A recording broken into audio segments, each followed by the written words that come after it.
Your fence looks like this right now. The gray is set in deep, the wood is soft when you press a thumb into it, and somewhere in the back of your mind you've already started pricing out a $5,000 replacement. You've probably had a contractor walk your property line, shake his head, and hand you a quote that made your stomach drop. Union County, Kentucky, $1.80, 40 minutes of work on a Saturday. That's what it took to fix a fence exactly like yours and keep it standing for the next 50 years. There's a document sitting in a university archive right now that proves it, and by the end of this video, I'm going to put it in your hands too. Stay with me. Subscribe if you'd rather fix things than keep replacing them. The first time I drove out to that stretch of Union County, I wasn't looking for a fence secret. I was looking for an old dairy barn a county historian mentioned in passing. I got lost and I ended up on a gravel road behind the property of a man named Wendell Kirby, 71 years old, forearms like rope. The kind of quiet that makes you feel like you're the one being interviewed. Wendell had a fence line that had to be 80 years old. Not new wood, not replaced sections, the same rails his grandfather set, silvered with age but solid enough that he leaned his full weight on a post without it giving an inch. I ran my hand along the top rail, expecting splinters, and found it smooth, almost polished, like it had been handled 1,000 times over the decades. I asked him what he did to it, expecting a shrug, the kind of answer you get when someone's just never had a fence fail on them and never thought to ask why. Instead, he walked into a lean-to shed off the side of his barn and came back with a coffee can, the label long gone, full of a waxy, honey-colored paste that smelled faintly of beeswax and something sharper underneath it. He rubbed it into a fence post with a rag, right in front of me, like it was nothing. I didn't understand what I was looking at until I started digging through the archives that winter. And when I found what I found, you'll understand why what I'm about to show you matters. Here's what modern advice tells you to do when a fence starts to rot. Replace the boards, or better yet, replace the whole fence with maintenance-free composite material.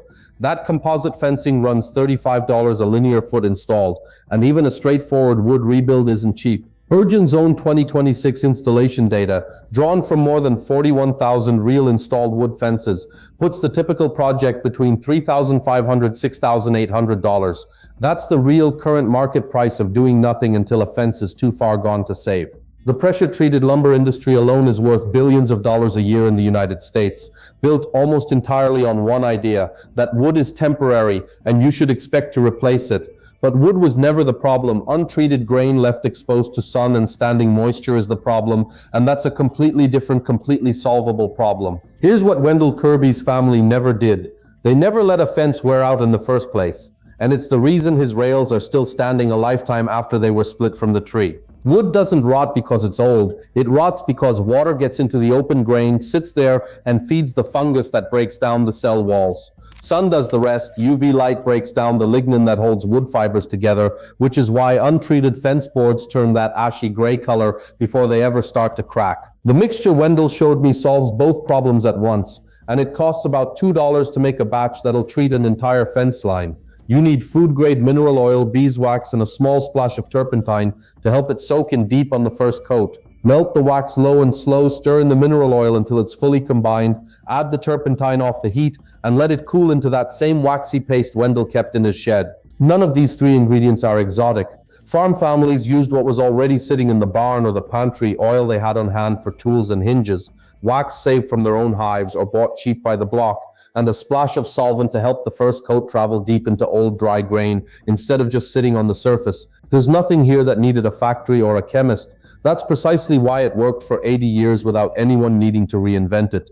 A study out of the University of Wisconsin's Forest Products Lab has tested oil and wax penetrating treatments like this one against standard exterior wood and found dramatically reduced water absorption in treated samples compared to untreated boards. The reason is simple. The oil penetrates deep into the open grain and fills it, and the wax seals the surface behind it, so instead of soaking in like a sponge, water hits the wood and just runs off, the way rain runs off a raincoat instead of soaking through your shirt. When I asked Wendell why it worked, he didn't mention a single word of chemistry. He said wood that's fed doesn't starve, and wood that doesn't starve doesn't rot. I've thought about that line more than almost anything else anyone's told me in 5 years of doing this. It's not technical. It's not even really about wood. But it's exactly right. This method doesn't wear out the way a surface coating does because it isn't sitting on top of the wood waiting to peel, it's inside the grain. It doesn't need a special skill to apply, and unlike a stain or a sealant bought off a shelf, it doesn't need to be stripped and reapplied from scratch every time it fails. You're just feeding it again. Now here's the water test. Pour a bucket over an untreated board and watch it darken and soak in within seconds. Pour that same bucket over a treated board and the water beads up into silver domes and rolls straight off like the wood was never there at all. Here's why nobody told you this. It is not a conspiracy, it is worse than that. A conspiracy you can fight. A system you cannot see is harder to fight, because it just feels like the way things are. Competent fencing manufacturers make more money the day your wood fence fails than any day it stands. Big box hardware chains sell pressure-treated replacement lumber by the truckload, priced for a homeowner who assumes rot is inevitable, and a contractor who tells you a $2 mixture will buy you another decade doesn't get called back for a $5,000 replacement job. None of them are lying to you outright. They're just never bringing this up because their business model depends on you not knowing it exists. Here's exactly what to buy and what to do with it. Head to any hardware store or grocery pharmacy aisle for a bottle of food-grade mineral oil, about $6 for a bottle that'll last you several batches. Grab a block of beeswax from a craft store or farm supply. A 4-ounce block runs about $4 and treats a long stretch of fence. Pick up a small can of turpentine from the paint section, a couple dollars, and you'll use only a tablespoon or two per batch. Melt 1 part beeswax with 2 parts mineral oil in an old pot over low heat, stirring until smooth. Take it off the heat, stir in a tablespoon of turpentine per cup of mixture, and let it cool until it firms into a soft paste. Rub it into the wood with a rag, working with the grain, focusing on end grain and any spot where water tends to pool. 1 coat left to soak in overnight. You can do this in an afternoon. Here's what you'll notice week by week. By week 1, the gray has started to pull back and the grain looks fed instead of starved. By week 2, water is beading instead of soaking on every treated section. By week 4, the wood has stopped moving with temperature swings the way dry wood does. No new splitting, no new cracks.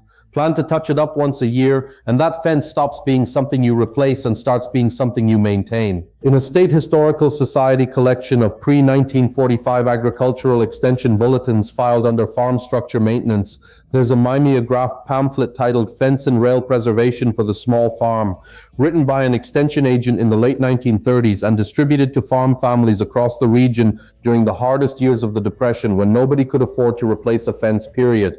I held a copy of it in my hands. It describes almost word for word the same oil and wax method Wendell showed me, recommended not as a luxury, but as basic farm economy. What that pamphlet proves is that this wasn't some grandfather's private trick.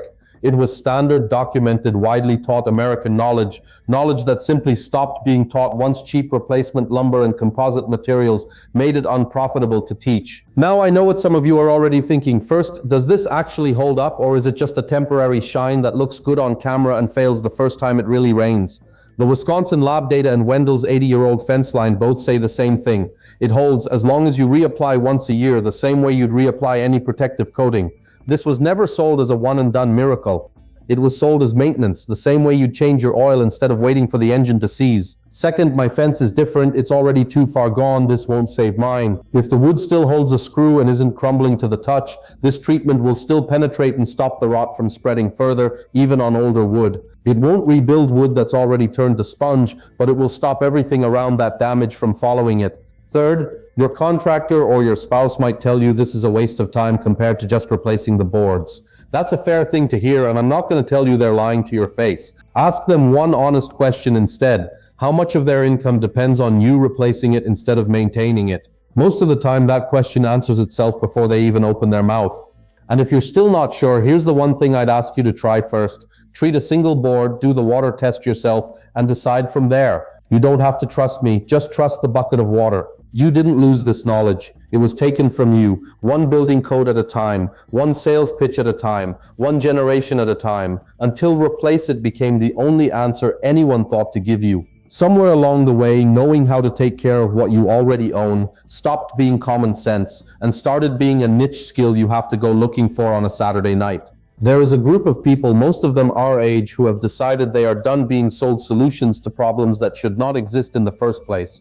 They're not doing this because it's trendy. They're doing it because every time they fix something instead of replacing it, it feels like taking a small piece of control back.